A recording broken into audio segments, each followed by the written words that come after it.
Okay okay பிள்ளைகள் கிளியராக இருக்குன்னு சொல்லியிருக்கீங்க. ஓகே, நாங்கள் ஃபஸ்ட்டு ஸ்டார்ட் பண்ணுவோம். மாணவர்கள் அனைவருக்கும் அன்பான இந்நேர வணக்கம். இன்றைய நாளும் நாங்கள் பொருளியல் பாடம் சம்பந்தமான மேலதிக விஷயங்களை நாங்கள் படிக்கிறதுக்கு இருக்கிறோம். இன்னையோட அவங்களுக்கு 3வது எக்கானமிக் செஷன் நடக்குது. நாங்கள் எதிர்வரும் வாரத்தில் இருந்து 13 சிலபஸ்க்குரிய விஷயங்களை, அதாவது 2 வகுப்புகளும், அதே நேரம் 12 சிலபஸ் 2 வகுப்புகளும், ஒவ்வொரு பாடத்திற்கும் நாங்கள் வகுப்புகளை செய்கிறதுக்கு நாங்கள் தயாராக இருக்கிறோம். இன்றைய நாளில் தேர்ச்சி மட்டம் 1.3 சம்பந்தமான விஷயங்கள், தேர்ச்சி மட்டம் 1.3 சம்பந்தமான விஷயங்களை நாங்கள் இன்னைக்கு கலந்துரையாட்டத்துக்கு இருக்கிறோம். பிள்ளைகள், மிக முக்கியமான ஒரு பகுதி. கடந்த காலங்களில் நிறைய அதாவது நிறைய வினாக்கள், பல வினாக்கள் கடந்த கால இறுதி பரீட்சை வினாக்கள்ல வந்திருக்குது. அதே நேரம் இந்த 1.3 பகுதியில் 2025ஆம் ஆண்டு வந்த அந்த இறுதி பரீட்சை வினாவிலும் அந்த கேள்விகள், அதாவது தேர்ச்சி மட்டம் 1.3 வினாக்கள் வந்திருக்கு. பிள்ளை, மிக முக்கியமான பகுதி, மிக இலகுவான ஒரு பகுதி. அதனால இன்றைக்கு கொஞ்சம் நீங்க அவதானமா இன்றைய செஷனை நீங்க கொஞ்சம் கவனிக்குங்க பிள்ளைகள். ரைட், அப்போ நாங்கள் ஸ்டார்ட் பண்ணுவோம். அவங்களுக்கு இது சம்பந்தமான விஷயங்கள் எல்லாம் ஆல்ரெடி தெரியும். நாங்கள் இந்த நிறுவனம் சம்பந்தமான விஷயங்கள், ஒவ்வொரு பாடத்துக்கும் அதாவது ஒவ்வொரு பாடத்தையும் கற்பிக்கின்ற வளவாளர்கள் சம்பந்தமான எல்லா விஷயங்களும் அவங்களுக்கு ஆல்ரெடி தெரியும். ரைட், ஓகே பிள்ளைகள், நாங்கள் இன்னைக்கு 1.3 வளங்கள் சம்பந்தமான விஷயங்கள், அதாவது வளங்கள் சம்பந்தமான விஷயங்களை பற்றி நாங்கள் இன்றைக்கு படிக்க போகிறோம் பிள்ளை. அதாவது பண்டங்கள் சேவைகளினுடைய உற்பத்தி நடவடிக்கைக்கு பயன்படுத்தக்கூடிய வளங்கள் சம்பந்தமான விடயங்களை நாங்கள் இன்னைக்கு பார்க்க போகிறோம். ரைட், பாருங்க. முதலாவது அவங்களுக்கு விளங்கப்படுத்துறேன். முதல்ல வளங்கள் அப்படின்னா என்ன, இது சம்பந்தமான விஷயங்களை விளங்கப்படுத்துறேன் பிள்ளைகள். அதுக்கு முதல்ல நான் திரும்பியும் ஒருக்க அவங்களுக்கு ஞாபகப்படுத்துறேன். நான் பேசுறது உங்களுக்கு தெளிவா இருக்குதா? நான் பேசுறது உங்களுக்கு தெளிவா இருந்தா அல்லது தெளிவில்லாமல் இருந்தா எங்களுக்கு கொஞ்சம் செக் பண்ண பிள்ளைகள். அதே நேரம் இந்த காணொலி யூடியூப் லைவ் ஸ்ட்ரீம் மூலமாகவும் வழங்கப்பட்டு கொண்டிருக்கிறது. அப்போ மாணவர்கள் அங்கேயும் போயிட்டு உங்களோட கமெண்ட்ஸை எங்களுடைய கமெண்ட் செக்ஷன் ஊடாக சொல்லலாம். அப்போ நீங்கள் அதுக்கு ஏற்ற மாதிரியான விஷயங்கள் கொஞ்சம் பார்த்தீங்கன்னா ஓகே பிள்ளைகள், நீங்கள் செக் பண்ணீங்கன்னா நல்லம் அப்படின்னு நான் நினைக்கிறேன். அப்போ எங்களுக்கும் இந்த வகுப்புகளை தொடர்ந்து நடாத்துறதுக்கு ஈஸியாக இருக்கும். ரைட், ஓகே பிள்ளைகள். வளங்கள், முதல்ல வளங்கள் அப்படின்னா நாங்கள் என்ன பார்ப்போம் எக்கானமிக்ஸ்ல? ரிசோர்சஸ். அதாவது வளங்கள் அப்படின்னு சொல்றது பண்டங்கள் சேவைகளினுடைய உற்பத்தி நடவடிக்கைக்கு பயன்படுத்துகின்ற அனைத்து உள்ளீடுகளும் வளங்கள். ஏதேனும் ஒரு பண்டம் அல்லது சேவை ஆகியவற்றினை உற்பத்தி செய்வதற்கு பயன்படுத்துகின்ற வளங்கள், அதாவது உள்ளீடுகள், வளங்கள் அப்படின்னு சொல்லும். இது நார்மலாவே உங்களுக்கு எல்லாருக்கும் தெரியும். அதாவது பொருளியல் மாணவர்கள் இதற்கு முதல்லையும் இது சம்பந்தமான விஷயங்கள் படிச்சிருப்பீங்க. இது சம்பந்தமான விஷயங்கள் பொருளியல் படிக்காத மாணவர்களுக்கும் வளங்கள் என்றால் என்னன்றது தெரியும்.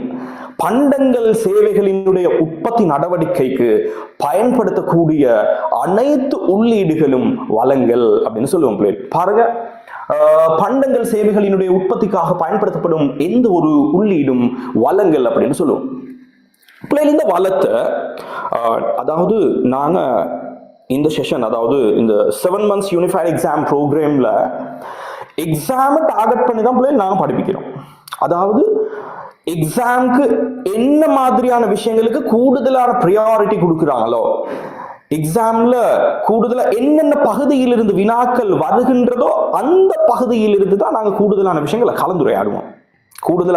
கலந்துரையாடுவோம். ரைட், அதன்படி வளங்கள் என்றால் என்ன, இந்த வளங்களை நாங்கள் எப்படியெல்லாம் வகைப்படுத்த போறோம் பிள்ளைகள்? உங்களுக்கு ஆல்ரெடி தெரியும். இந்த கையேடு, அதாவது இந்த பாடத்திற்குரிய கையேடு உங்களுடைய வாட்ஸ்அப் குழுமத்தில் பதிவேற்றம் செய்யப்பட்டிருக்கிறது. அதை நீங்க தரவிறக்கம் செய்து பார்க்கலாம். இதற்குரிய சகலவிதமான நோட்ஸும் அதுல இருக்கு. ரைட், அப்ப பிள்ளைகள் இந்த வளங்களை பிரதானமா 2ஆ பிரிக்கலாம். ஒன்று பொருளாதார வளம், மற்றது பொருளாதாரம் அல்லாத வளம். ஒன்று பொருளாதார வளம், மற்றது பொருளாதாரம் அல்லாத வளம். முதலாவது விஷயம், பொருளாதார வளம் என்றால் என்ன? இது சம்பந்தமான விஷயங்கள் நான் உங்களுக்கு படிக்க போறேன். பொருளாதார வளம் அப்படின்றது பண்டங்கள் சேவைகளின் உற்பத்தி நடவடிக்கைக்கு பயன்படுத்தக்கூடியது, அருமைத்தன்மை உடையதும். அது மிக முக்கியமான டேர்ம். அருமைத்தன்மை உடையதும், அதாவது வரையறுக்கப்பட்ட நிரம்பலை கொண்டதும், பொருளாதார வளத்தினுடைய, அதாவது அந்த வளத்தினுடைய பாவனையின் பொழுது அமைய செலவினை ஏற்படுத்தக்கூடியதுமான வளங்கள் பொருளாதார வளம் எனப்படும் அப்படின்னு சொல்லுவோம். உற்பத்தி நடவடிக்கைக்கு பயன்படுத்தும் பொழுது, அதாவது பண்டங்கள் சேவைகளினுடைய உற்பத்தி நடவடிக்கைக்கு பயன்படுத்தக்கூடியதும் வரையறுக்கப்பட்ட நிரம்பலை கொண்டதுமான வளங்கள் பொருளாதார வளம் அப்படின்னு சொல்லுவோம். இந்த பொருளாதார வளத்தை நாங்க காலம் தொட்டு படிச்சுட்டே வரோம். பல வகைகளா பிரிக்கலாம், பல்வேறு வகைகளாக பிரிக்கலாம் இந்த பொருளாதார வளத்தை. 2025 ஆண்டு இறுதி பரீட்சை வினாவிலும் இதுல ஒரு கேள்வி வந்தது. முதலாவது கேள்வி இந்த கேள்வியாகத்தான் இருந்தது. சொத்து வளத்தையும் மனித வளத்தையும் வேறுபடுத்தி, அதாவது உதாரணங்களுடன் வேறுபடுத்துகின்ற மாதிரி ஒரு கேள்வி வந்தது. இந்த பொருளாதார வளத்தை எனக்கு பிரதானமா நிறைய அடிப்படையில் வகைப்படுத்தலாம். அதில் பிரதானமாக மூன்று அடிப்படை. முதலாவது அடிப்படை நிலம், உழைப்பு, மூலதனம், முயற்சி. முதலாவது அடிப்படை நல்லா ஞாபகம் வச்சுக்கோங்க, இது மிக முக்கியமான ஒரு பகுதி. எக்கானமிக்ஸ்ல இந்த கேள்விகள் எல்லாம் வராமல் ஒரு இறுதி பரீட்சை வினாவை தயாரிக்கிறதுக்கு முடியாது. அல்லது அட்லீஸ்ட் டேர்ம் டெஸ்ட்ல எல்லாம் வரும் இப்படியான கேள்விகள். நாங்க எதுக்கும் எல்லா விஷயங்களுக்கும் ரெடியாவே இருப்போம். முதலாவது அடிப்படை நிலம், உழைப்பு, மூலதனம், முயற்சி என்ற ஒரு அடிப்படை. அடுத்தது பிள்ளைகள் மானிட வளம், மனித வளம். அடுத்தது ஆதன வளம். மானிட வளம் அல்லது மனித வளம், சொத்து வளம் அல்லது ஆதன வளம் அப்படின்னு சொல்லி இரண்டாவது அடிப்படையில் வகைப்படுத்தலாம். மூன்றாவது அடிப்படை என்னன்னா இயற்கை வளம், மனித வளம் மற்றும் மனிதனால் உருவாக்கப்பட்ட வளம். மூன்றாவது அடிப்படை இயற்கை வளம், மனித வளம் மற்றும் மனிதனால் உருவாக்கப்பட்ட வளம். பிள்ளைகள் அவங்களுக்கு இங்க டிஸ்பிளே பண்ணிருக்கிறேன், அவங்களுக்கு விளங்கும் அப்படின்னு நான் நினைக்கிறேன். பாருங்க, வளங்களை நாங்க ரெண்டா பிரிக்கிறோம்.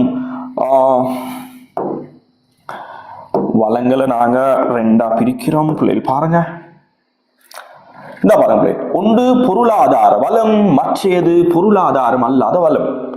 அதுல நாங்க படிக்கிறது முதலாவது பொருளாதார வளம் சம்பந்தமான விஷயம். பாருங்க, முதலாவது அடிப்படை இந்த சொல்லியிருக்கிறாங்க, நிலம், உழைப்பு, மூலதனம், முயற்சி. இது முதலாவது அடிப்படை. அடுத்தது பாருங்க, இரண்டாவது அடிப்படை சொல்லியிருக்கிறாங்க இயற்கை வளம், மனித வளம், மனிதனால் உருவாக்கப்பட்ட வளம். இது சம்பந்தமா நாங்க மிக நீண்ட நேரம் கலந்துரையாட வேண்டிய அவசியம் இல்லை. சின்ன பேசிக் விஷயங்கள் எல்லாத்தையும் நாங்கள் கொஞ்சம் வேகமாக பார்ப்போம். அடுத்தது மானிட வளம், ஆதன வளம். இந்த ஆதன வளத்தை எங்களுக்கு சொத்து வளம் அப்படின்னு சொல்லலாம். 2025 ஆண்டு இறுதி பரீட்சையில பிரதான முதலாவது கேள்வியில முதலாவது வினாவாக வந்தது பிள்ளைகள் மனித வளத்தினையும் சொத்து வளத்தினையும் உதாரணத்துடன் வேறுபடுத்த சொல்லி. அவ்வளவு மிக முக்கியமான ஒரு பகுதியை நாங்க படிக்கிறோம். ரைட், இப்ப இதெந்த ஒவ்வொன்றுக்குமான விளக்கங்கள் பிள்ளைகள் தனித்தனியா நாங்க பார்ப்போம். ஒவ்வொன்றுக்கான விளக்கம் சரியா? ரைட், முதலாவது நிலம். முதலாவது விஷயம் நாங்க பார்க்க போறோம் நிலம். நிலம் என்றால் என்ன? இது சம்பந்தமான விஷயம். ரைட், அதாவது பண்டங்கள் சேவைகளின் உற்பத்தி நடவடிக்கைக்கு பயன்படுத்தக்கூடியதும் இயற்கையின் நேரடி கொடையாக கிடைக்கக்கூடியதுமான அனைத்து வளங்களும் நிலம் அப்படின்னு சொல்லுவோம். பண்டங்கள் சேவைகளின் உற்பத்தி நடவடிக்கைக்கு பயன்படுத்தக்கூடியதும் இயற்கையின் நேரடி கொடையாக கிடைக்கின்ற அனைத்து வளங்களும் நிலம் என்ற பகுதிக்குள் உள்ளடங்கும். நிலம் எனப்படும் அப்படின்னு சொல்லுவோம்.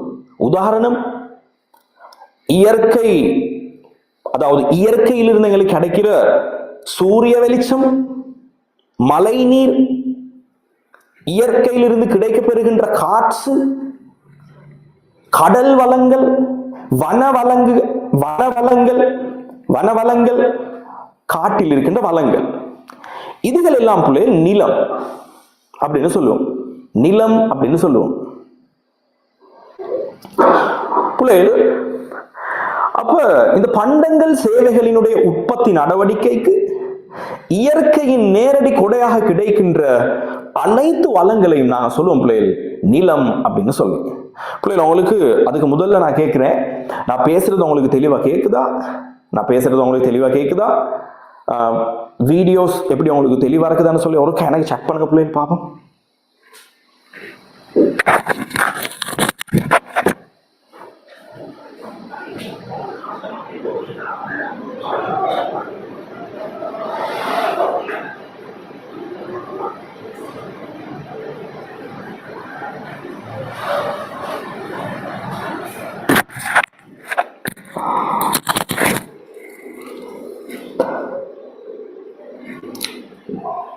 ரைட், பிள்ளைகள் செக் பண்ணிருக்கீங்க.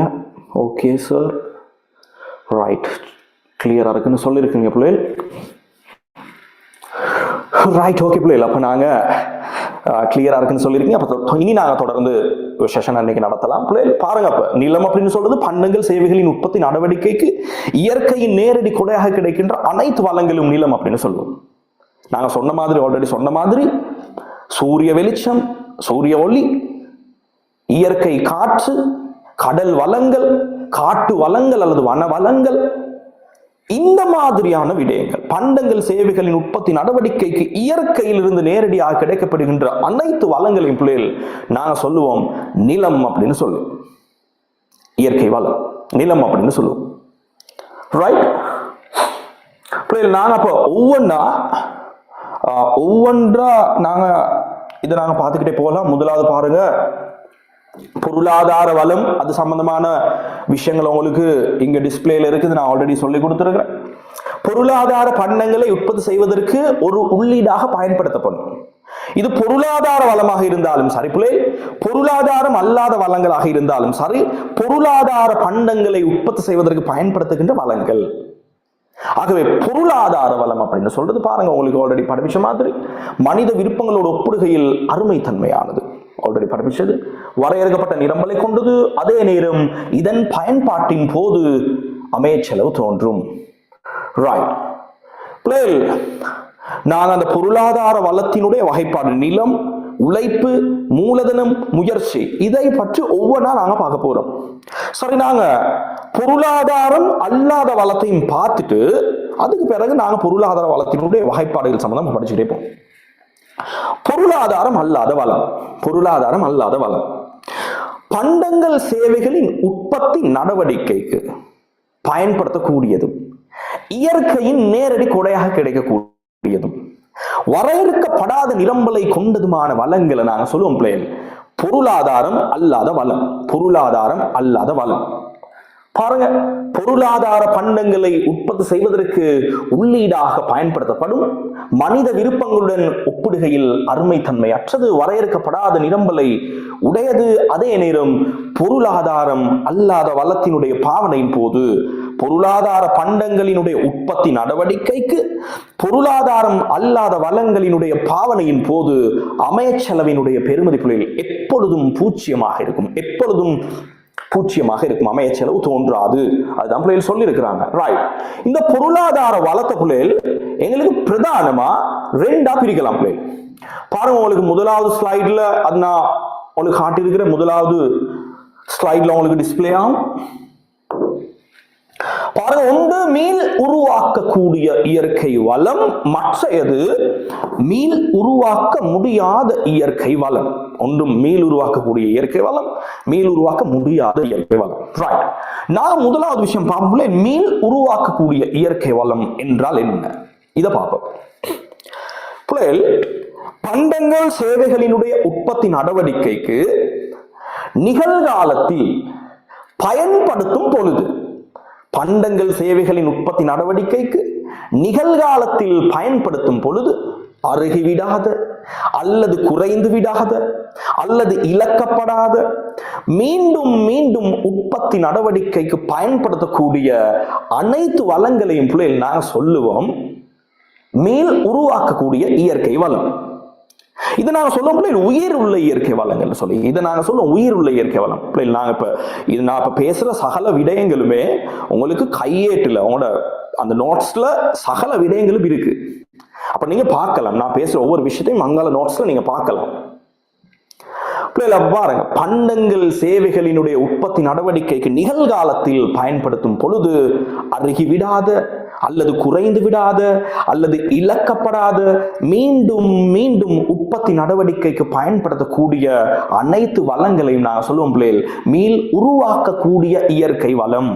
பாருங்க பிள்ளைகள், உதாரணம் சூரிய வெளிச்சம், இயற்கை காடுகளில் இருந்தான வளங்கள், மற்றது கடல் வளங்கள், பண்டங்கள் சேவைகளினுடைய உற்பத்தி நடவடிக்கைக்கு நிகழ்காலத்தில் பயன்படுத்தும் பொழுது இது அருகி விடாது அல்லது குறைந்து விடாது அல்லது இழக்கப்படாதது. இந்த மாதிரியான வளங்களை நாங்கள் சொல்லுவோம் மீள் உருவாக்கக்கூடிய இயற்கை வளம்.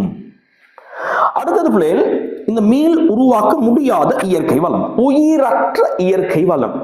பிள்ளைகள் இது என்னன்னா எங்களுக்கு இயற்கையிலிருந்தே தான் கிடைக்கும். இந்த வளமும் இயற்கையிலிருந்து நேரடி கொடையாக கிடைக்கக்கூடிய வளங்கள். எனினும் இந்த பண்டங்கள் சேவைகளினுடைய உற்பத்தி நடவடிக்கைக்கு நிகழ்காலத்தில் பயன்படுத்தும் பொழுது அருகிவிடுகின்ற அல்லது குறைந்து விடுகின்ற அல்லது இழக்கப்படுகின்ற மீண்டும் மீண்டும் உற்பத்தி நடவடிக்கைக்கு பயன்படுத்த முடியாத இயற்கை வளங்கள். புரியல, இது எங்களுக்கு இயற்கையிலிருந்து தான் கிடைக்கும். ஆனா நாங்க நிகழ்காலத்துல இதை பயன்படுத்த அந்த வளங்கள் குறைவடைந்து கொண்டே செல்லும். அதனாலதான் நாங்க சொல்றோம் பண்டங்கள் சேவைகளினுடைய உற்பத்தி நடவடிக்கைக்கு நிகழ்காலத்தில் பயன்படுத்தும் பொழுது அருகி விடுகின்ற அல்லது குறைந்து விடுகின்ற அல்லது இழக்கப்படுகின்ற மீண்டும் மீண்டும் உற்பத்தி நடவடிக்கைக்கு பயன்படுத்த முடியாத இயற்கை வளங்களை பிள்ளைகள் நாங்க சொல்லுவோம் மீள் உருவாக்க முடியாத இயற்கை வளம்.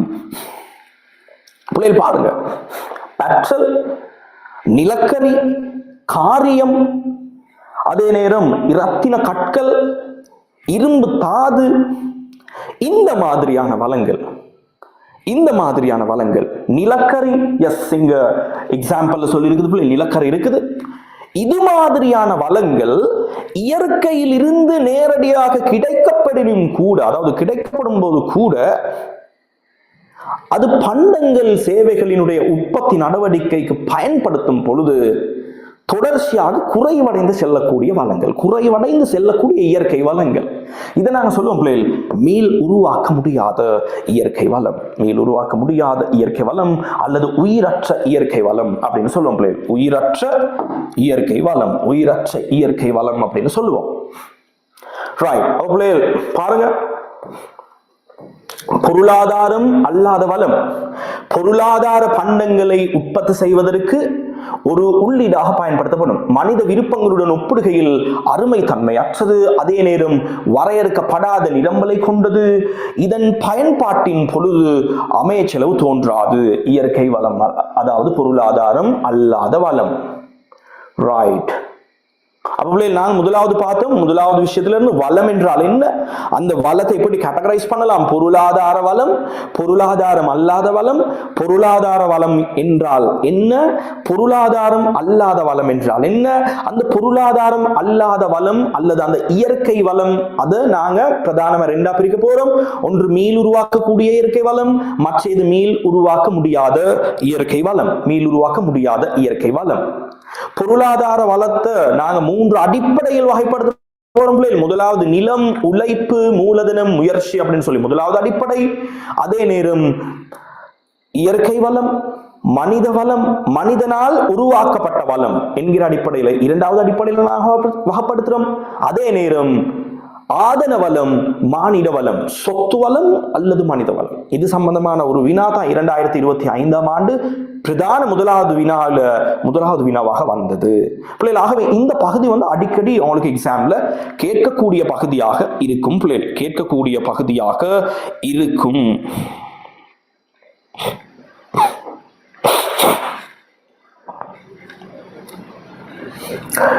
ரைட், நான் போக போற பிள்ளைகள் பொருளாதார வளத்தினுடைய முதலாவது வகையில் இருக்கிற நிலம் அல்லது இயற்கை வளம் என்றால் என்ன? இது சம்பந்தமான விஷயங்களை நாங்கள் பார்க்க போறோம்.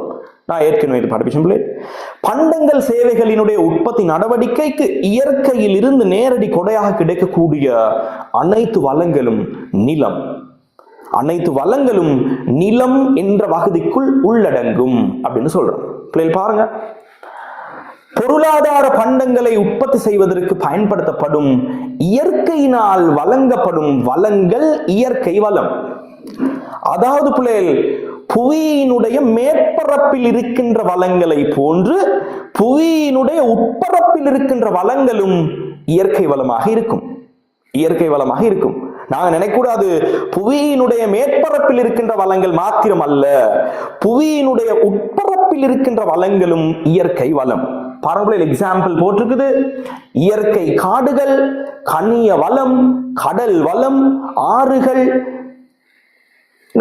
வளிமண்டலம், இதுகள் எல்லாம் நிலத்திற்கான உதாரணம். இவ்வளவுதான். அடுத்தது இயற்கை வளத்தின் அல்லது நிலத்தின் பண்புகள். இயற்கை வளம் அல்லது நிலத்தின் பண்புகள் உங்களுக்கு ஆல்ரெடி தெரியும். இயற்கையின் அருட்கொடை, இது பண்டங்கள் சேவைகளினுடைய உற்பத்தி நடவடிக்கைக்கு இயற்கையின் அருட்கொடையாக கிடைக்கக்கூடிய வளங்கள், இயற்கையினால் நேரடியாக கிடைக்க பெறுகின்ற வளங்கள். அதனால தான் நாங்க சொல்றோம் இயற்கையின் அருட்கொடை. ரைட். நிரம்பல் நெகிழ்வற்றது. இது நிறைய மாணவர்கள் கேட்கின்ற கேள்வி. சார், அந்த நிலத்தினுடைய பண்புல நிலத்தினுடைய நிரம்பல் நெகிழ்வற்றது அப்படின்னு என்ன அப்படின்னு சொல்லி பல மாணவர்கள் இது சம்பந்தமான கேள்விகளை கேட்கிறது தான். பிள்ளைகள், இந்த நிலத்தினுடைய நிரம்பல் அப்படின்னு சொன்னா என்னன்னா, இந்த நிலத்தினுடைய நிரம்பல் நெகிழ்வற்றது அப்படின்னு சொன்னா என்னன்னா, இந்த நிலத்தினுடைய நிரம்பல் அளவை மனித தலையீட்டினால் அதிகரிக்கவோ அல்லது குறைக்கவோ முடியாது. நிலத்தினுடைய நிரம்பல் அளவை மனித தலையீட்டினால் அதிகரிக்கவோ அல்லது குறைக்கவோ முடியாது. பிள்ளைகள், எனக்கு சொல்லுங்க, நான் பேசுறது தெளிவா கேக்குதா இல்லையா அப்படின்னு கொஞ்சம் ஒருக்கா சொல்லுங்க பாப்போம். பிள்ளைகள், சில மாணவர்களுக்கு வாய்ஸ் பிரேக் ஆகுதுன்ற மாதிரி இருக்கு.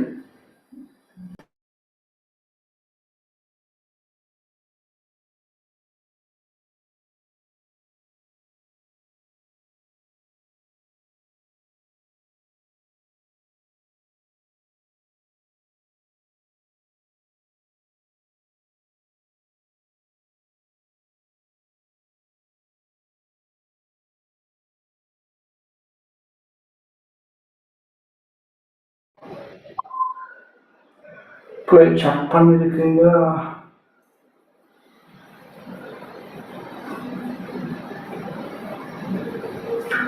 ஓகே, கிளியரா இருக்கு சார்.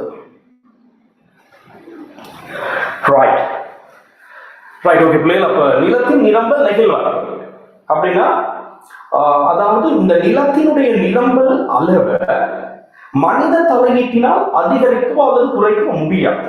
இதுதான் நிலத்தினுடைய நிரம்பல் மாறாதுன்னு சொல்றாங்க. நிலத்தினுடைய நிரம்பல் மாறாது. எங்களுக்கு அதாவது இயற்கை பண்டங்கள் சேவைகளினுடைய உற்பத்தி நடவடிக்கைக்கு இயற்கையிலிருந்து எவ்வளவு கிடைக்குதோ அது மாத்திரம் தான். இதை மனித தலையீட்டினால் மாத்தேடாது, அதிகரிக்கவோ அல்லது குறைக்கவும் முடியாது அப்படின்னு சொல்றாங்க. அசைவு தன்மை அல்லது அசைவற்றது, அசையும் தன்மை அற்றது அல்லது அசையும் தன்மை இல்லாதது. நிலத்தை ஓரிடத்தில் இருந்து இன்னும் ஒரு இடத்திற்கு எங்களுக்கு இடம் பெயர்க்க முடியாது. ஒரு நிலத்தை ஒரு இடத்தில் இருந்து இன்னும் ஒரு இடத்திற்கு இடம் பெயர்க்க முடியாது. அடுத்தது சொல்றாங்க பாருங்க, வினை திறனை உயர்த்த முடியும். இதுகள் கேள்விகள் வரலாம், இந்த மாதிரியான விஷயங்கள் கேள்விகள் வரலாம். நிலத்தினுடைய வினை திறனை உயர்த்த முடியும். ஒரு இடத்துல நாங்க யோசிக்கிறோம், நாம ஒரு விவசாயமாக இருக்கோம். இயற்கையாவே கிடைக்கிற ஒரு நிலம், ஒரு இடத்துல அங்க நாங்க ஒரு விவசாய பயிற்சியை நாங்க செய்யறதாக இருந்தோம். அந்த மண்ணை வளமான மண்ணாக மாற்ற வேண்டும். அப்ப நிலத்தினுடைய வினைகள் எங்களுக்கு மனித தலையீட்டினால் அதிகரிக்கலாம், வளமாக்கிகளை கொண்டு வளமான மண்ணாக மாற்றலாம். வினைத்திறனான தொழில்நுட்பத்தினை பயன்படுத்துவதன் ஊடாக நிலத்தினுடைய வினைத்திறனை அதிகரிக்கலாம்.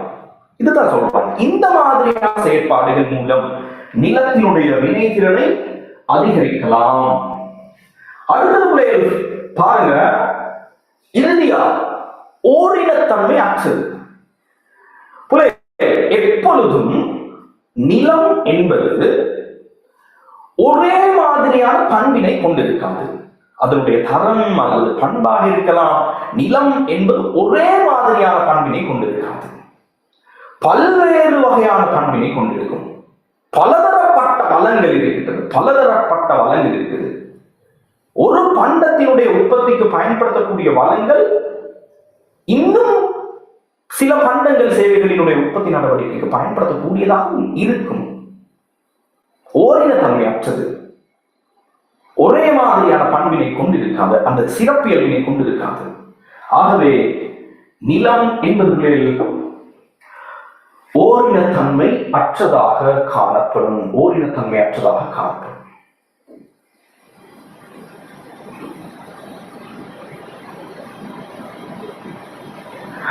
அடுத்தது பாருங்க, உங்களுக்கு தெரியும், நீங்க டிஸ்பிளேல விளங்கும்.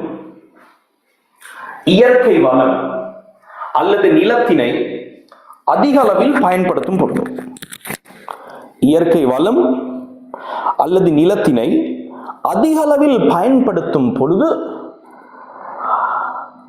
ஏற்படுகின்ற சர்வதேச ரீதியிலான பிரச்சனைகள். பாருங்க, இயற்கையிலிருந்து கிடைக்கப்பெறுகின்ற வளங்கள் அதை நாங்க அதிக அளவுல பயன்படுத்துற நேரம், இயற்கையிலிருந்து கிடைக்கிற வளங்களை நாங்க அதிக அளவுல பயன்படுத்துற நேரம் ஏற்படுகின்ற நிறைய பிரச்சனைகள் ஏற்படும். இது சம்பந்தமா நீங்க பிசினஸ் ஸ்டடீஸ்லயும் படிச்சிருப்பீங்க. நிறைய பிரச்சனைகள் ஏற்படும். அதுல சில முக்கியமான பிரச்சனைகள் தொடர்பில் நாங்க கலந்துரையாட இருக்கிறோம். அதாவது இதை நீங்க வெறுமனே கொஞ்சம் மேலோட்டமா பார்த்துக்கிட்டீங்கனாலும் ஓகே பிள்ளைகள், என் ஜென்ரலாவும் இந்த விஷயங்கள் எழுதலாம். ஆகவே நாங்க மிக முக்கியமான விஷயங்களை மட்டும் கொஞ்சம் டீப்பா கலந்துரையாடுவோம். பாருங்க, வளிமண்டலத்தினுடைய வெப்பநிலை உயர்வடைதல். நாங்க கூடுதலாக இயற்கை வளங்களை பாவிக்கிற நேரம், இயற்கை காடுகளை அழிக்கிறோம். அந்த பசுமையான சூழல் எல்லாம் அப்படியே இல்லாமல் அப்படியே குறைஞ்சிக்கிட்டே போகும். அந்த நேரம் என்ன நடக்கும்? ஓசோன் படை தேய்வடையும், வெப்பநிலை அதிகரிக்கும். அந்த மாதிரியான விஷயங்கள் பாருங்க. வளிமண்டல வெப்பநிலை உயர்வடையும், ஓசோன் படலத்தில் துவாரங்கள் ஏற்படும். அதே நேரம் கடுமையான வறட்சியினை எதிர்கொள்ள வேண்டிய நிலைக்கு நாங்கள் தள்ளப்படும்.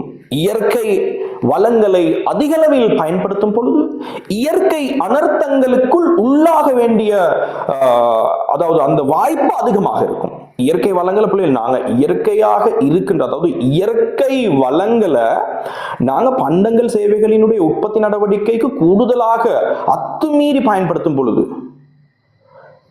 எல்லையற்ற பயன்பாட்டின் பொழுது அங்கு சர்வதேச ரீதியில் பலதரப்பட்ட பிரச்சனைகள் ஏற்படும். அதுல இயற்கை அனர்த்தங்கள் கூடுதலாக ஏற்படுவதற்கான வாய்ப்புகள் இருக்கு. அதுல பாருங்க சொல்றாங்க, வெள்ளம் போன்ற இயற்கை அனர்த்தங்கள் ஏற்படல், அடுத்தது பனிமலை உருகுதல். அப்ப இந்த விஷயங்களை நீங்க நார்மலா பாத்துக்கிட்டீங்கன்னா போதும் எக்ஸாமுக்கு. அப்போ உங்களுக்கு இவ்வளவுதான் பிள்ளைகள் நிலம் சம்பந்தமான விஷயம். பிள்ளைகள் இப்ப இந்த நிலம் அல்லது அந்த இயற்கை வளம், இயற்கை வளத்தினுடைய பண்புகள், இதுகள் சம்பந்தமான விஷயங்கள் நாங்க பார்த்துட்டோம். பொருளாதார வளத்தினுடைய முதலாவது வகையில் இருக்கிற நிலம் சம்பந்தமான விஷயங்கள் பார்த்துட்டோம். ரைட்? அடுத்தது பிள்ளைகள் நாங்க பார்க்க போறது உழைப்பு. அடுத்தது நாங்க பார்க்க போறது உழைப்பு.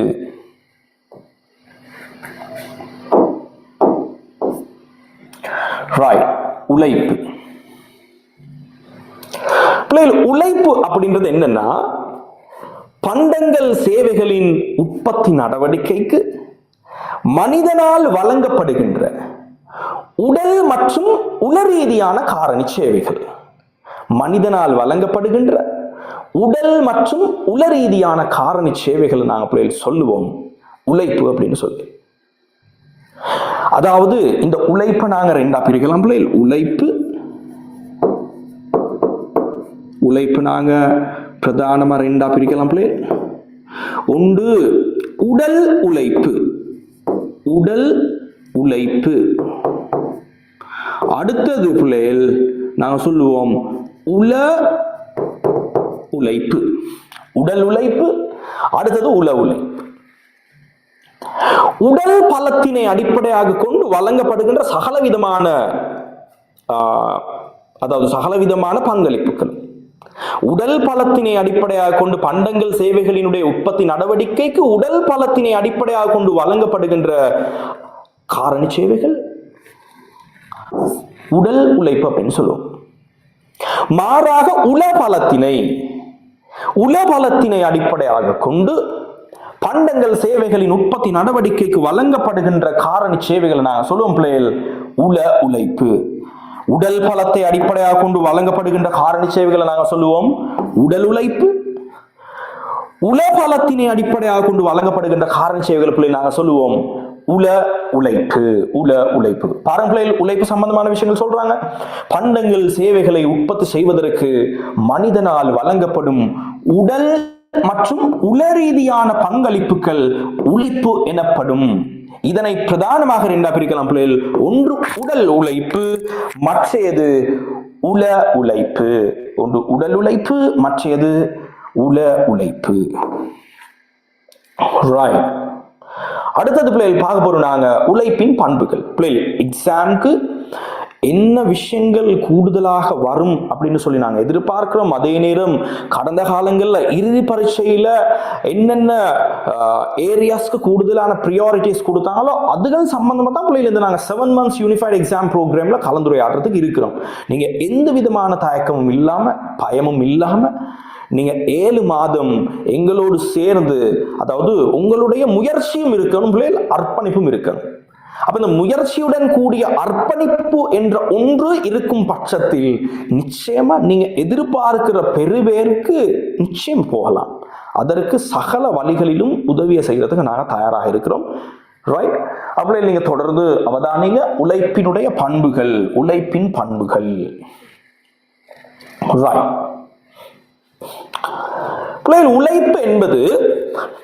உழைப்பு என்பது உயிருள்ள உற்பத்தி காரணி. உழைப்பு என்பது ஒரு மனித வளம். எனவே அது உயிருள்ள உற்பத்தி காரணி. சிந்தித்து செயல்படக்கூடியது. உழைப்பு என்பது ஒரு உயிருள்ள உற்பத்தி காரணி, சிந்தித்து செயல்படக்கூடியது. பாருங்களேன், முதலாவது இருக்கும் உயிருள்ள உற்பத்தி காரணி.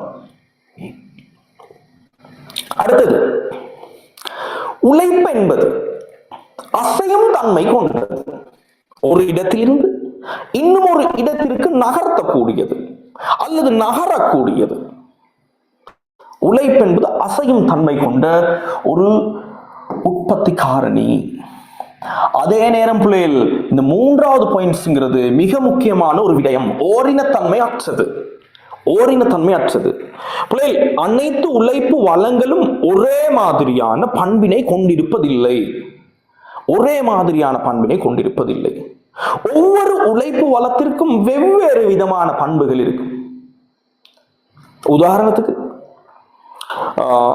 உதாரணத்துக்கு சில டீச்சர்ஸ் இருப்பாங்க, ஒரே மாதிரி படிப்பிக்க மாட்டாங்க. ஒரு நபர் ஒரு குறிப்பிட்ட ஏதேனும் ஒரு பாடத்தை, நான் எக்ஸாம்பிள் எடுத்துக்குவோம், பொருளியல் என்ற பாடத்தை எடுத்துக்கிறோம். ஏதேனும் ஒரு ஏ என்ற நபர் படிப்பாரு, சில நேரம் பி என்ற நபரும் பொருளியல் படிப்பார். 2 பேரும் ஒரே மாதிரி படிப்பிக்கிறதுக்கான சான்சஸ் மிக மிக குறைவு. சான்ஸ் இல்லை. அப்படின்னா 100% அப்படி இருக்கிறதுக்கு வாய்ப்பு இல்லை. அவங்களோட பண்பியல் ரீதியான காரணிகளில் வேறுபடலாம்.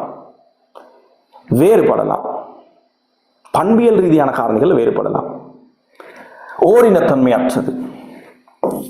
அடுத்தது கல்வி பயிற்சி என்பவற்றின் மூலம் உழைப்பின் வினைத்திறனை உயர்த்தக்கூடியதாக இருக்கும். கல்வி பயிற்சி என்பவற்றின் மூலம் உழைப்பினுடைய வினைத்திறன் உயர்த்தலாம். சாதாரணமா அதுக்கு நான் எக்ஸாம்பிள் சொல்றேன் பிள்ளைகள். இப்ப நாங்க எடுத்துக்கிறோம் ஒரு சாதாரண ஸ்கைவொர்க் பிஎல்சி. அங்க ஒரு நபர் அக்கௌண்டண்டா வேலை செய்யற வேலைக்கு வாராரு நான் எடுத்துக்கிறோம். வந்த ஆரம்பத்திலே அவர்கிட்ட இருந்து எங்களுக்கு 100% ஒரு வினைத்திறனான அவுட்புட் ஒன்று எதிர்பார்க்க முடியாது. வினைத்திறனான அவுட்புட் எங்களுக்கு எதிர்பார்க்க இயலாது. அவருக்கு அந்த துறை சார்ந்த கல்வி பயிற்சி என்பவற்றினை வழங்குவதன் ஊடாக காலம் தொட்டு செல்லும் பொழுது அவர் அந்த துறையில எக்ஸ்பர்ட் ஆகிடுவார். ஆகவே உழைப்பின் வினைத்திறனை கல்வி மற்றும் பயிற்சி என்பவற்றின் ஊடாக அதிகரிக்க முடியும். பிள்ளைகள் அடுத்தது பாருங்க, தீர்மானம் மேற்கொள்ளும் ஒழுங்கமைக்கவும் முடியும். ஏன்னா அது மனித வளம் என்பது சிந்தித்து செயலாற்றக்கூடியது. வழங்கப்படுகின்ற உழைப்பினை ஒரு நபரிடமிருந்து எங்களுக்கு பிரிக்க முடியாது பிள்ளைகள். இப்ப என்னுடைய உழைப்பை உங்களுக்கு பிரிக்க இயலாது, என்னுடைய உழைப்பை பிரிக்க இயலாது, அது எனக்கே உரித்தானது. ஒரு நபரிடம் இருந்து உழைப்பை பிரிக்க முடியாது. அடுத்தது பிள்ளைகள் நாங்கள் முதல்ல சொன்ன மாதிரி உழைப்பின் வினைத்திறனை அதிகரிக்க முடியும். உழைப்பின் வினைத்திறனை அதிகரிக்க முடியும். இதுதான் பிள்ளைகள் உழைப்பின் பண்புகள். உழைப்பின் பண்புகள். அடுத்தது பிள்ளைகள் இப்ப நாங்க மிக முக்கியமான ஒரு விஷயம் ஒன்று பேசணும். என்னண்டா இந்த உழைப்பிற்கான சன்மானம் சம்பந்தமான விஷயம். நாங்க உழைப்பிற்கான பண்புகள் எல்லாம் படிச்சு முடிச்சிட்டோம். உழைப்பிற்கான பண்புகள் எல்லாம் நாங்க படிச்சு முடிச்சிட்டோம். ரைட். பாருங்க, இந்த உழைப்பை, அதாவது உழைப்பு பண்டங்கள் சேவைகளின் உற்பத்தி நடவடிக்கைக்கு மனிதனால் வழங்கப்படுகின்ற உடல் மற்றும் உளரீதியான பங்களிப்புகள் உழைப்பு. இந்த உழைப்பை நாங்க ரெண்டா பிரிச்சோம், உடல் உழைப்பு மற்றும் உள உழைப்பு. இந்த உடல் பலத்தினை அடிப்படையாக கொண்டு வழங்கப்படுகின்ற காரணி சேவைகளுக்கு வழங்கப்படுகின்ற சன்மானம் பிள்ளைகள் நாங்க சொல்லுவோம் கூலி. கூலி கூலி. உளபலத்தினை அடிப்படையாக கொண்டு காரணி சேவைகளை வழங்குகின்ற அந்த உழைப்பாளர்களுக்கு சொல்றது பிள்ளைகள் அவங்களுக்கு வழங்கப்படுகின்ற சன்மானம் சம்பளம். சம்பளம் சம்பளம். பாருங்க, தினக்கூலி வேலைக்கு போறவங்க நாளாந்தம் கூலி வேலை செய்ய போறாங்க, அவங்களுக்கு கிடைக்கிறது கூலி. கூலியாக இருக்கும். அழகின் அடிப்படையில் உற்பத்தி கர்மங்களை மேற்கொள்கின்ற நபருக்கு கிடைக்கிற சன்மானம் கூலியாக இருக்கும். அழகு கூலி. அழகு கூலின்னு சொல்லுவோம். பாருங்க, இந்த சம்பளம் பொதுவாக சேவைகளை வழங்குறோம். டீச்சர்ஸா இருக்கலாம், வைத்தியராக இருக்கலாம், பொறியியலாளர்களாக இருக்கலாம், இவங்க மாதிரி சட்டத்தரணிகளாக இருக்கலாம், நுட்ப வல்லுநர்கள், வான்மை தொழிலாளர்கள், இவங்களுக்கு கிடைக்கிற சன்மானம் நாங்க சொல்லுவோம் பிள்ளைகள் சம்பளம். சம்பளம். இதை ஞாபகத்தில் வச்சுக்கோங்க. சம்பளம். சம்பளம். அப்ப பிள்ளைகள் உழைப்பு சம்பந்தமான விஷயங்கள் இவ்வளவுதான். உழைப்பு என்றால் என்ன? பண்டங்கள் சேவைகளின் உற்பத்தி நடவடிக்கைக்கு மனிதனால் வழங்கக்கூடிய உடல் மற்றும் உளரீதியான பங்களிப்புகளை நாங்கள் சொல்லுவோம் பிள்ளைகள் உழைப்பு. இந்த உழைப்பு பிரதானமா ரெண்டா பிரிக்கலாம். ஒன்று உடல் உழைப்பு, மற்றது உள உழைப்பு. ஒன்று உள உழைப்பு, மற்றது உடல் உழைப்பு. உடல் உழைப்பிற்கான சன்மானம் கூலி, உள உழைப்பிற்கான சன்மானம் சம்பளம். ரைட் பிள்ளைகள். அப்ப நாங்க உழைப்பு தொடர்பான விஷயங்களை நாங்க பார்த்துட்டோம். உழைப்பு சம்பந்தமான விஷயங்கள். பிள்ளைகள் எனக்கு சொல்லுங்க, வாய்ஸ் எல்லாம் ஓகேவா, கிளியரா இருக்குதா பிள்ளைகள்? எங்களுக்கு திரும்ப திரும்ப நீங்க அந்த விஷயங்களை சொல்லுங்க, செக் பண்ணுங்க. யூடியூப் ஊடாகவும் லைவ் ஸ்ட்ரீம் வழங்கப்பட்டு கொண்டு இருக்கிறது. சொல்லுங்க பிள்ளைகள், செக் பண்ணுங்க.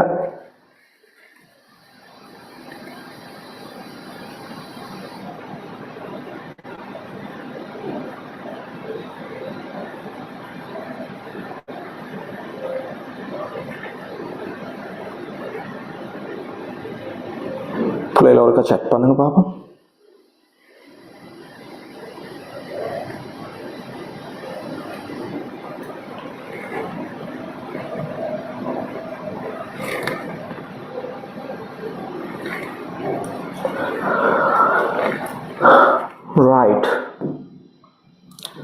உழைப்பின் பண்புகள் அது வரைக்கும் நாங்கள் பார்த்துட்டோம். உழைப்பின் பண்புகள் வரைக்கும் நாங்கள் பார்த்துட்டோம்.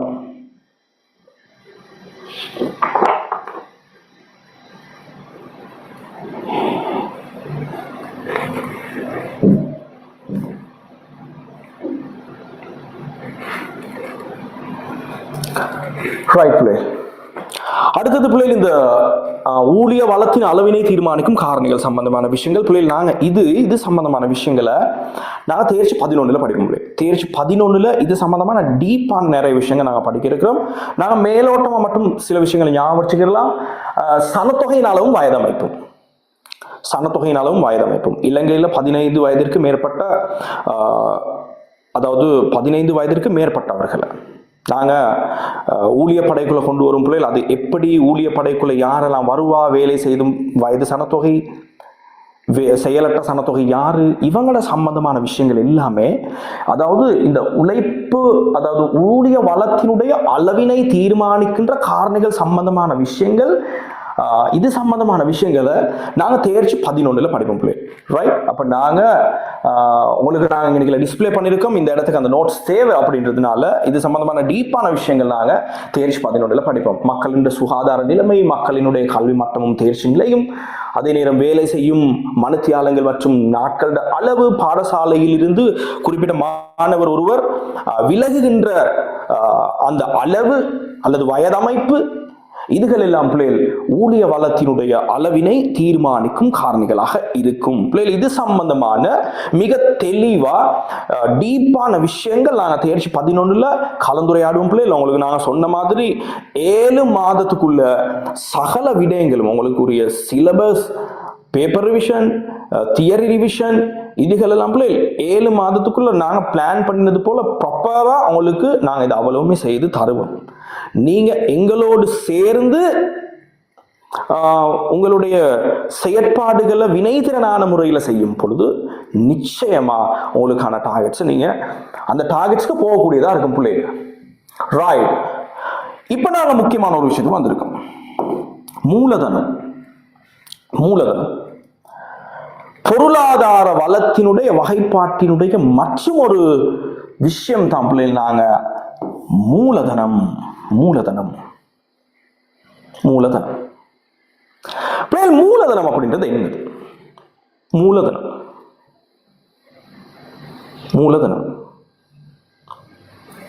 அதாவது பிள்ளைகள் பண்டங்கள் சேவைகளின் உற்பத்தி நடவடிக்கைக்கு மனிதனால் உருவாக்கப்பட்ட அனைத்து சாதனங்களும் மூலதனம்.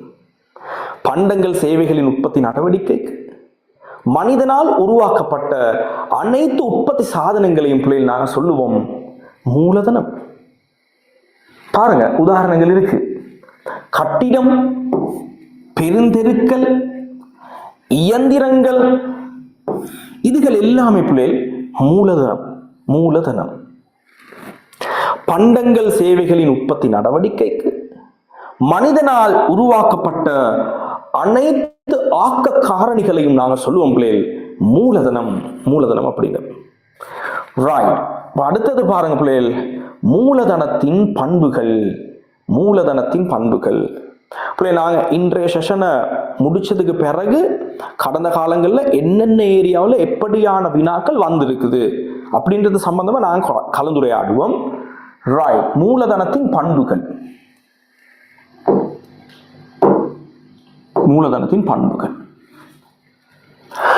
மூலதனம் என்பது பண்டங்கள் சேவைகளின் உற்பத்தி நடவடிக்கைக்கு மனிதனால் உருவாக்கப்பட்ட ஒரு உற்பத்தி காரணி.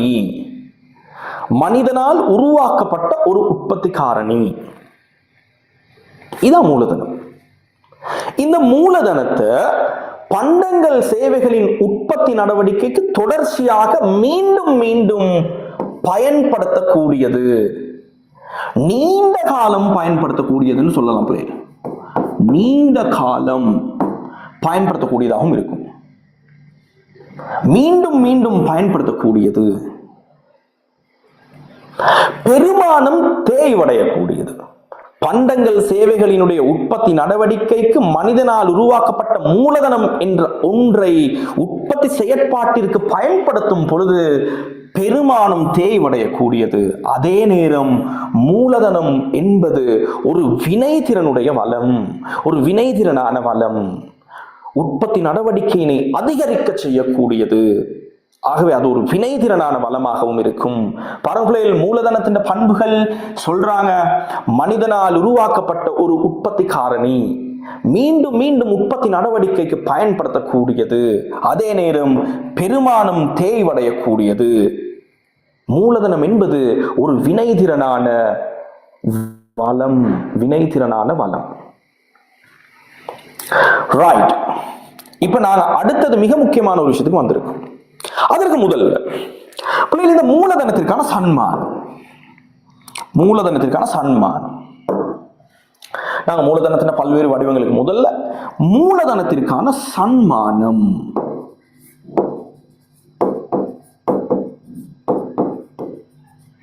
மூலதனத்திற்கான சன்மானம் உங்களுக்கு தெரியும். மூலதனத்திற்கான சன்மானம் என்னது? வட்டி. வட்டி. மூலதனத்திற்கான சன்மானம் என்னது பிள்ளை? வட்டி. அப்ப பிள்ளைகள் பாருங்க, நான் மூலதனம் சம்பந்தமான விஷயத்தை ஞாபகப்படுத்துறேன்.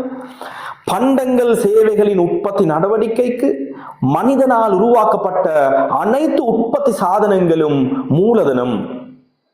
மூலதனம். இயந்திரங்கள், கட்டிடங்கள், பெருந்தெருக்கள், இந்த மாதிரியான விஷயங்கள், இது போன்ற இன்னும் நிறைய விடயங்கள் இருக்குது.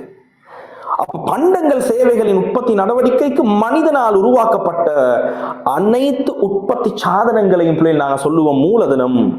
அந்த மூலதனத்திற்குரிய சன்மானமா நாங்க வட்டி என்ற கொடுப்பனவை வழங்குவோம். அந்த மூலதனத்திற்கான கொடுப்பனவு வட்டி. அடுத்தது நாங்க மூலதனத்தின் பண்புகள் படிச்சோம். மூலதனம் என்பது மனிதனால் உருவாக்கப்பட்ட ஒரு உற்பத்தி காரணி. இது மீண்டும் மீண்டும் பண்டங்கள் சேவைகளினுடைய உற்பத்தி நடவடிக்கைக்கு பயன்படுத்தக்கூடியது. பெருமானம் தேய்வடையக்கூடியது. பண்டங்கள் சேவைகளினுடைய உற்பத்தி நடவடிக்கைக்கு தொடர்ச்சியாக நாங்க அந்த உற்பத்தி காரணிகளை பயன்படுத்தும் பொழுது அதனுடைய பெருமதி குறைவடையும். அதுதான் பெருமானம் தேய்வடையக்கூடியது. மூலதனம் என்பது ஒரு வினைத்திறனான வளம். அதுதான் பிள்ளைகள் மூலதனத்தின் பண்புகள். அடுத்தது மூலதனத்தின் பல்வேறு வடிவங்கள். மூலதனத்தின் பல்வேறு வடிவங்கள். எக்கானமிக்ஸ்ல 7 விதமா மூலதனத்தின் வடிவங்களை நாங்க, அதாவது மூலதன வகைகளை வகைப்படுத்துறோம். மூலதனத்தை 7 விதமாக நாங்க வகைப்படுத்துறோம். பரம்பரை நிலையான மூலதனம் நான் ஒவ்வொன்றா விளங்கப்படுத்துறேன். நிலையான மூலதனம், சுழலும் மூலதனம், இயற்கை மூலதனம், மனித மூலதனம், பொருளாதார பொதுச்செயற்பாட்டு மூலதனம், பொருளாதார பொதுச்செயற்பாட்டு மூலதனம், சமூக பொதுச்செயற்பாட்டு மூலதனம். பாருங்க, நிலையான மூலதனம், சுழலும் மூலதனம் அல்லது நடைமுறை மூலதனம் சொல்லலாம். நடைமுறை மூலதனம், நடைமுறை மூலதனம், பொருளாதார பொதுச்செயற்பாட்டு மூலதனம், சமூக பொதுச்செயற்பாட்டு மூலதனம், சமூக மூலதனம், மனித மூலதனம் அல்லது மானிட மூலதனம், இயற்கை மூலதனம். இயற்கை மூலதனம். ரைட். நாங்க நிலையான மூலதனம் இது சம்பந்தமான விஷயங்கள் படிக்க போறோம். நிலையான மூலதனம்னா என்ன? நிலையான மூலதனம்னா என்ன? நிலையான மூலதனம் அப்படின்னு சொல்றது பண்டங்கள் சேவைகளின் உற்பத்தி நடவடிக்கைக்கு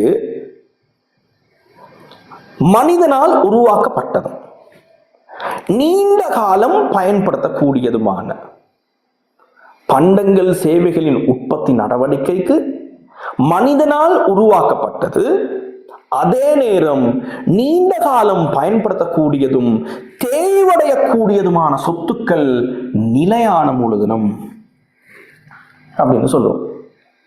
மூலதனத்தின் முதலாவது வகைப்பாட்டில் பிள்ளை நிலையான மூலதனம் பண்டங்கள் சேவைகளின் உற்பத்தி நடவடிக்கைக்கு மனிதனால் உருவாக்கப்பட்டதும்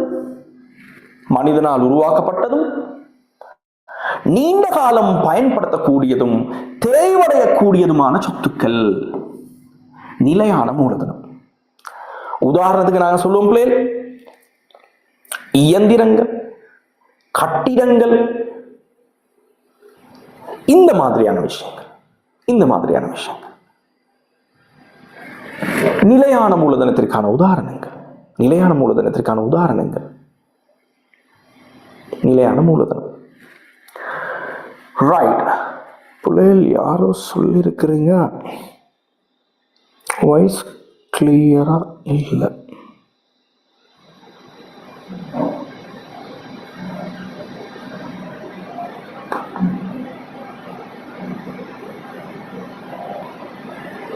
பிள்ளைகள் எனக்கு சொல்லுங்க பாப்போம், வாய்ஸ் கிளியரா இருக்குதா இல்லையான்னு சொல்லி.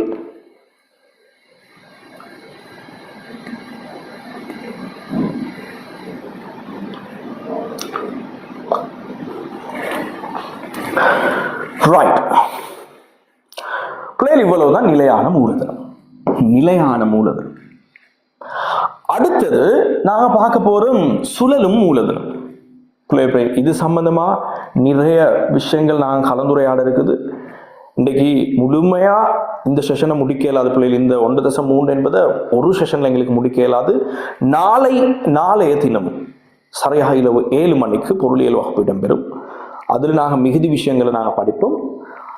ரைட். அதற்கு முதல்ல சுழலும் மூலதனம் என்றால் என்ன அப்படின்றதையும் பார்ப்போம். அதாவது பிள்ளைகள் சுழலும் மூலதனம் அப்படின்றது என்னன்னா, பண்டங்கள் சேவைகளின் உற்பத்தி நடவடிக்கைக்கு, பண்டங்கள் சேவைகளின் உற்பத்தி நடவடிக்கைக்கு மனிதனால் உருவாக்கப்பட்ட மூலப்பொருட்கள், இடைநிலை பொருட்கள், எரிபொருட்கள், இந்த மாதிரியான விஷயங்கள் பிள்ளை. மூலப்பொருட்கள், இடைநிலை பொருட்கள், எரிபொருட்கள், இந்த மாதிரியான விஷயங்கள் சுழலும் மூலதனம், நடைமுறை மூலதனம் அப்படின்னு சொல்லுவோம்.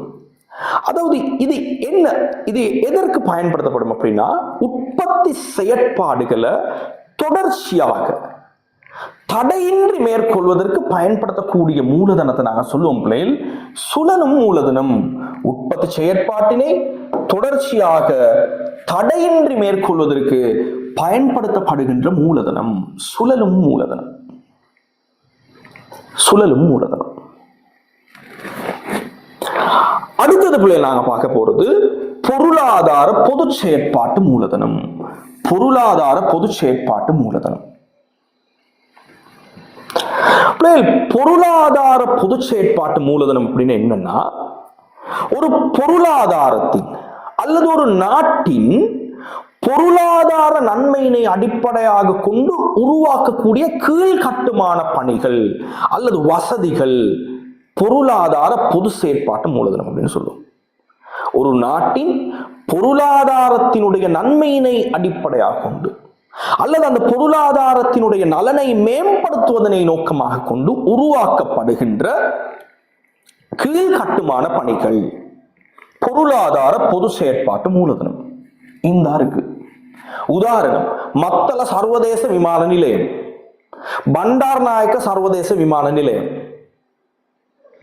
பண்டார் நாயக்க சர்வதேச விமான நிலையம். அதே மாதிரி பிள்ளைகள் இலங்கையில் அமைக்கப்பட்டிருக்கின்ற விளையாட்டு அரங்குகள், பிரேமதாச ஸ்டேடியம், அதே நேரம் எஸ்எஸ்சி மைதானமாக இருக்கலாம், தம்புள்ள ரங்கிரி சர்வதேச விளையாட்டு அரங்காக இருக்கலாம். பொருளாதாரத்தினுடைய நன்மையினை அடிப்படையாக கொண்டு அதிவேக நெடுஞ்சாலைகள் நாட்டின் பொருளாதாரத்தின் நன்மையினை மேம்படுத்துவதற்காக உருவாக்கப்பட்ட மூலதனம் தான் பொருளாதார பொது செயற்பாட்டு மூலதனம். இந்த மாதிரியான விஷயங்கள், இந்த பொருளாதார பொது செயற்பாட்டு மூலதனத்தை பெரும்பாலும் அந்த நாட்டினுடைய அரசினால் உருவாக்கப்படுகின்றது. பெரும்பாலும் இந்த பொருளாதார பொது செயற்பாட்டு மூலதனத்தை அந்த நாட்டின் அரசினால் பெரும்பாலும் அரசினாலே உற்பத்தி செய்யப்படுகிறது அல்லது உருவாக்கப்படுகிறது. இவ்வளவுதான் பொருளாதார பொது செயற்பாடு மூலதனம். நாட்டின் அல்லது பொருளாதாரத்தின் நன்மையினை அடிப்படையாக கொண்டு உருவாக்கப்படுகின்ற கீழ்கட்டுமான பணிகளை நாங்கள் சொல்லுவோம் பொருளாதார பொது செயற்பாட்டு மூலதனம். இத பெரும்பாலும் உருவாக்குறது அந்த நாட்டினுடைய அரசு, அந்த நாட்டின் அரசாங்கம். ரைட். நாங்க கடைசியா சமூக பொது செயற்பாட்டு மூலதனத்தோட இன்றைய செஷன் நிப்படும். ஏன்னா அங்கே நிறைய விஷயங்கள் கொஞ்சம் கூடுதலாக நாங்கள் பார்க்க இருக்குது. இந்த நேரத்தோடு ஒப்பிடும் பொழுது, இந்த கால நேரத்தோடு ஒப்பிடுற நேரம் நாங்கள் 4 செஷனோட இந்த தேர்ச்சி மட்டம் 1.3 நிறைவு செய்து அடுத்த கிழமையிலிருந்து நாங்கள் கிரேட் 12 சிலபஸை 2 கிளாஸும் அதே 2 வகுப்புகளும் 13 சிலபஸ்க்குரிய 2 வகுப்புகளும் நடத்துவதற்கு ஒவ்வொரு பாடத்திலும் கணக்கீடாக இருக்கலாம், வணிக கல்வியாக இருக்கலாம், பொருளியலாக இருக்கலாம், ஒவ்வொரு பாடத்திலும் 2 வகுப்புகளை நாங்கள் நடத்துறதுக்கு தீர்மானித்திருக்கிறோம். கிரேட் 13 பிள்ளைகள் நீங்க என்ன செய்யுங்கன்னா 12 செஷன் நடக்கிற நேரமும் நீங்க பார்ட்டிசிபேட் பண்ணலாம். ஏன்னா நாங்க கிரேட் 13க்கு டிரெக்டாவே நாங்க 13 சிலபஸ் தான் ஸ்டார்ட் பண்ண போறோம். தேவை ஏற்படின் நேரடியாக 12ஆம் வகுப்பு மாணவர்களுக்கு நாங்க அந்த தேர்ச்சிகளை கற்பிக்கும் பொழுது நீங்க அந்த வகுப்பிலும் இணைந்து கொள்ளலாம். ரைட். அடுத்தது சமூக பொது செயற்பாட்டு மூலதனம். சமூக பொது செயற்பாட்டு மூலதனம். சமூக பொது செயற்பாட்டு மூலதனம். சமூக பொது செயற்பாட்டு மூலதனம். சமூக பொது செயற்பாட்டு மூலதனம். சமூக பொது செயற்பாட்டு மூலதனம் அப்படின்னு சொல்றது சமூகத்தினுடைய நன்மையினை அடிப்படையாக கொண்டு. சமூக பொது செயற்பாட்டு மூலதனம் அப்படின்னு சொல்றது சமூகத்தினுடைய நன்மையினை அடிப்படையாக கொண்டு உருவாக்கப்படுகின்ற கீழ்கட்டுமான பணிகள். உருவாக்கப்படுகின்ற கீழ்கட்டுமான பணிகள் சமூக பொது செயற்பாட்டு மூலதனம் அப்படின்னு சொல்லுவோம். உருவாக்கப்படுகின்ற கீழ்கட்டுமான பணிகள் சமூக செயற்பாட்டு மூலதனம், சமூக பொது செயற்பாட்டு மூலதனம். சமூக பொது செயற்பாட்டு மூலதனம். உதாரணம் பாடசாலை கட்டிடங்கள். பாடசாலை கட்டிடங்கள், பொது நூலகங்கள், பொது நூலகங்கள், பொது நூலகங்கள், அரச வைத்தியசாலைகள், அரசு வைத்தியசாலைகள். சமூகத்தினுடைய நன்மையினை அடிப்படையாக கொண்டு உருவாக்கப்படுகின்ற கீழ்கட்டுமான பணிகள் எல்லாம் நாங்கள் சொல்லுவோம் பிள்ளைகள் சமூக பொது செயற்பாட்டு மூலதனம். சமூக பொது செயற்பாட்டு மூலதனம். இதுதான் பிள்ளைகள் மூலதனத்தினுடைய பல்வேறு வடிவங்கள். உங்களுக்கு பிரதானமா 4 விஷயங்கள்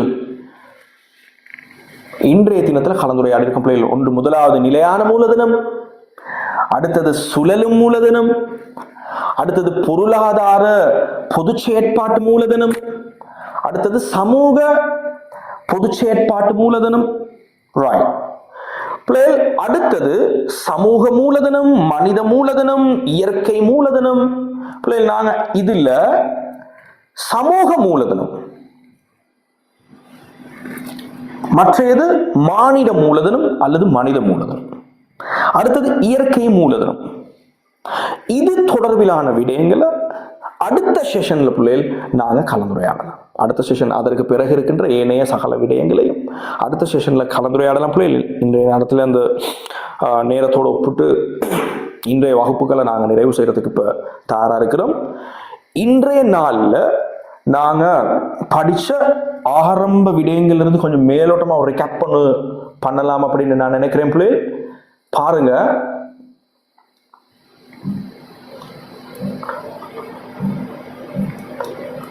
பாருங்க வளங்கள். வளங்கள்னு சொல்றது பண்டங்கள் சேவைகளின் உற்பத்தி நடவடிக்கைக்கு பயன்படுத்தக்கூடிய அனைத்து விதமான உள்ளீடுகளையும் வளங்கள்னு சொல்லுவோம். அந்த வளங்களை நாங்க பிரதானமா 2ஆ பிரிக்கலாம்.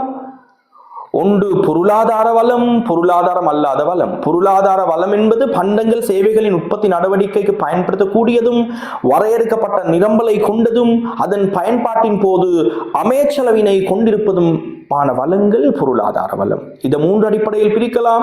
ஒன்று நிலம், உழைப்பு, மூலதனம், முயற்சி என்ற ஒரு அடிப்படை. இயற்கை வளம், மனித வளம், மனிதனால் உருவாக்கப்பட்ட வளம் என்கிற 2வது அடிப்படை.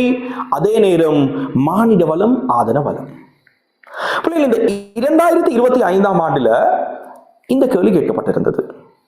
அதுல பிள்ளைகள் அந்த சொத்து வளம் என்பது தொட்டுணரக்கூடியதும் தொட்டுணர முடியாததுமான மனிதரல்லா வளங்கள்.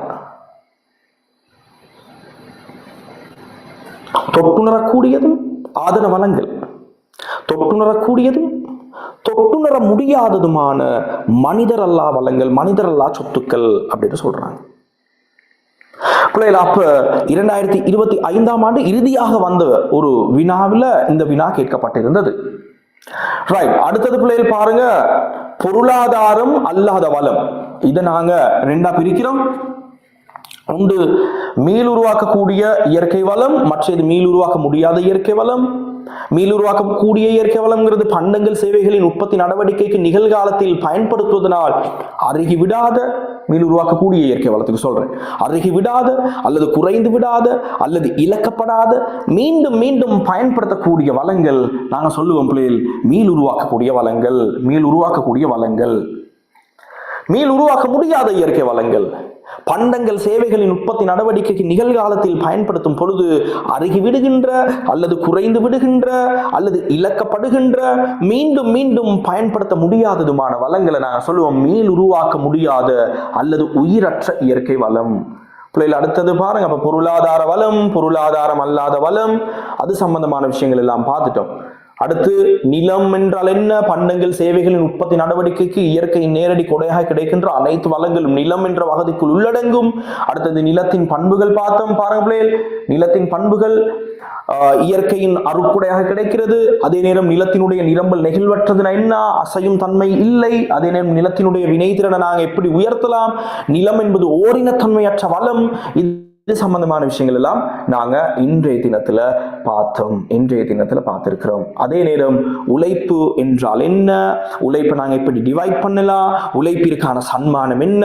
உழைப்பின் பண்புகள், உழைப்பினுடைய வினைத்திறனை எப்படி உயர்த்தலாம்? இது சம்பந்தமான விஷயங்களும் நாங்கள் இன்றைய தினம் பார்த்தோம். அதே நேரம் மூலதனம் என்றால் என்ன?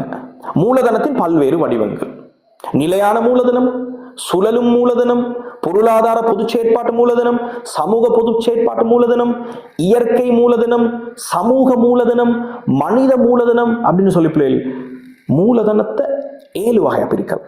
அதுல பிரதானமா 4 மூலதனங்கள் தொடர்பில் நாங்க இன்றைய தினம் கலந்துரையாடி இருக்கிறோம். ஆகவே பிள்ளைகள், நாங்க இன்றைய தினம் இந்த செஷனை இத்தோடு நாங்க நிறைவு செய்வோம். ஏதேனும் சந்தேகங்கள் இருந்தால் இந்த வகுப்புகள் தொடர்பில், அதாவது நாங்கள் படிப்பிக்கிறதுல உங்களுக்கு ஏதாவது சந்தேகம் இருந்தால் நேரடியாக எங்களுடைய வாட்ஸ்அப் இலக்கத்திற்கு நீங்கள் மெசேஜ் பண்ணலாம், பிள்ளைகள் செக் பண்ணலாம். உங்களுடைய டவுட்ஸை நீங்கள் எங்களுக்கு அனுப்பலாம். நேரத்திலும் உங்களுக்கு உதவுறதுக்கு நாங்கள் ரெடியாக இருக்கோம், பிள்ளைகள் தயாராக இருக்கிறோம். அதே நேரம் பிள்ளைகள், இந்த வாட்ஸ்அப் இலக்கம் உங்களுக்கு நான் இப்போ இன்றைக்கு இந்த இடத்துல குறிப்பிடுறேன். ஏதேனும் உங்களுக்கு சந்தேகங்கள் இருந்தால், இந்த வகுப்புகள் தொடர்பிலான மேலதிக விவரங்கள் உங்களுக்கு தேவையா இருந்தா இந்த வாட்ஸ்அப் நம்பருக்கு பிள்ளைகள் நீங்க வாட்ஸ்அப் பண்ணலாம். 0715200658 என்கிற வாட்ஸ்அப் இலக்கத்திற்கு பிள்ளைகள் நீங்க சட் பண்ணுவதனூடாக உங்களுடைய தகவல்களை எங்களுக்கு அனுப்பி வைக்கலாம். பிள்ளைகளா, அதே நேரம் ஒரு தயவான வேண்டுகோள் என்னன்னா, நாங்க இப்ப இந்த கொஞ்ச காலத்துல ஒரு பரீட்சார்த்தமாகத்தான் நாங்க இந்த வகுப்புகளை நடாத்திக்கிட்டு இருக்கிறோம். பிள்ளை,